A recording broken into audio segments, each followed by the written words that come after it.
Good morning, everyone. How y'all doing? Today, I'm going to be cutting back our purple African daisies here in the front and our purple trailing lantana in the back.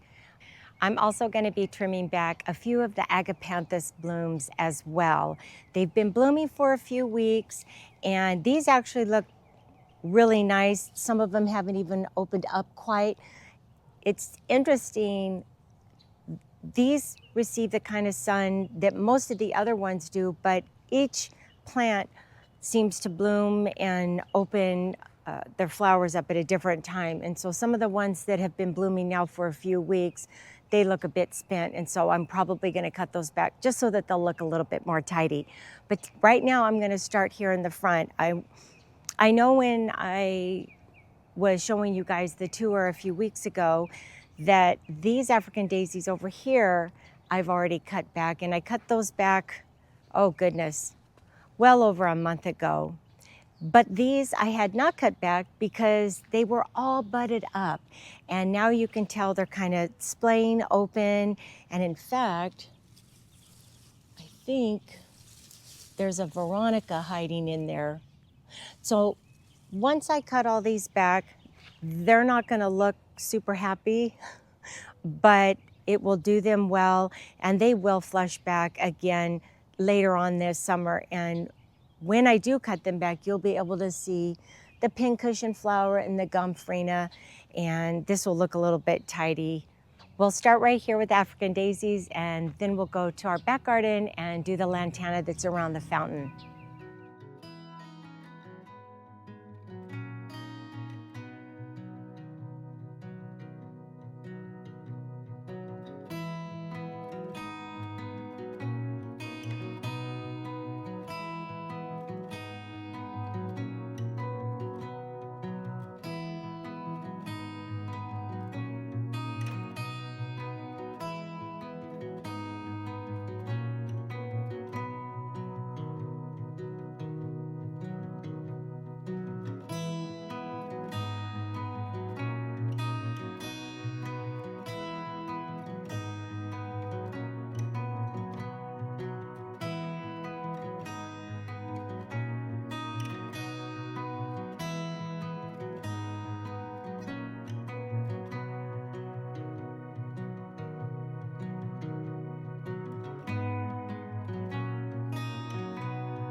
This purple trailing lantana is such an awesome performer here in the Central Valley or anywhere where you live where it's super hot for a long time.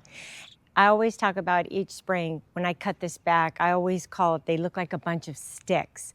And that's just because it loses all its leaves, and the lantana nearly almost looks like it's dead.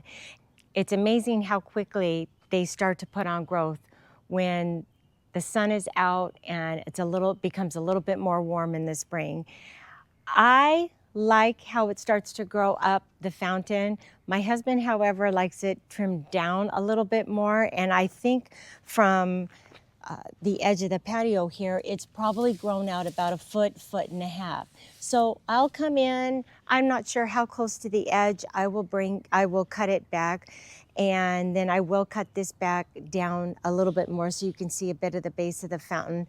It's actually even starting to grow inside one of my Poet's Wife roses.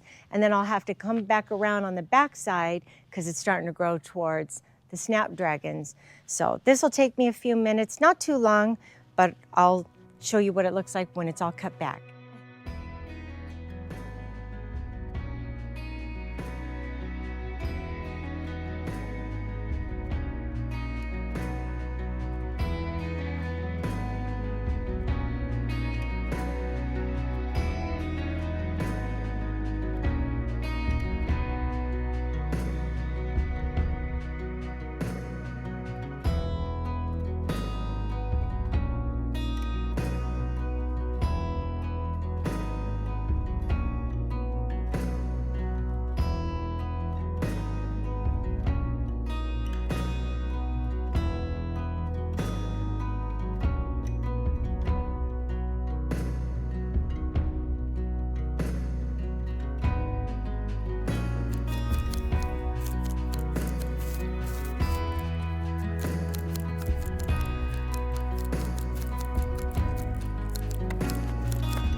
But what do you guys think? I think it looks so much better. I do like the look of when everything begins to spill out, but then what happens is it kind of necks down our walkway. Even the yellow lantana, you can tell, is spilling out onto the walkway over here. But at least my poet's wife roses can breathe a little bit. And you know what, actually, I was gonna come around here to the back. I'm not sure if the camera picked up on it, but this lantana was almost getting up close to the snapdragons, which I have not cut any of these back. They're not blooming. And actually, side note from the lantana, I think these are probably not blooming right now because in the summertime, with the sun being straight up, and of course these redwoods over time have grown so thick together, they're not getting as much sun versus in the fall when the sun sits a little bit lower in the sky. So I'll probably come in, prune these back so you can see a little bit more of the fountain grass, and then come fall, hopefully these will all come back. But I think it looks a little bit better here. I know you can see the drip, but I'll have to put some mulch on here. I promise you, before the end of summer, all this will have grown right back up to the top of this. This will be another foot out into the walkway, as well as the snapdragons. This is just a plant that grows continuously all summer long. I apologize for the audio if you hear lawn equipment. The house next door was sold, and they've been doing lots of construction work, and I think today they're working on the front yard. So if you hear lawn equipment, it's our neighbor that just bought the house. I think with temperatures reaching 105 next week, it'll be more of let's keep everything alive and less planting, probably more deadheading. When we reach temperatures that high, our morning low will be about 79, 80. So when you get up in the morning, it's already warm, and then it just keeps climbing from there. I can't complain. For it being the beginning of July, we've only had, I think, is it 7 or 10 days of 100-degree or more. I know we have a good 2 months still left of summer, but so far it's been very, very mild.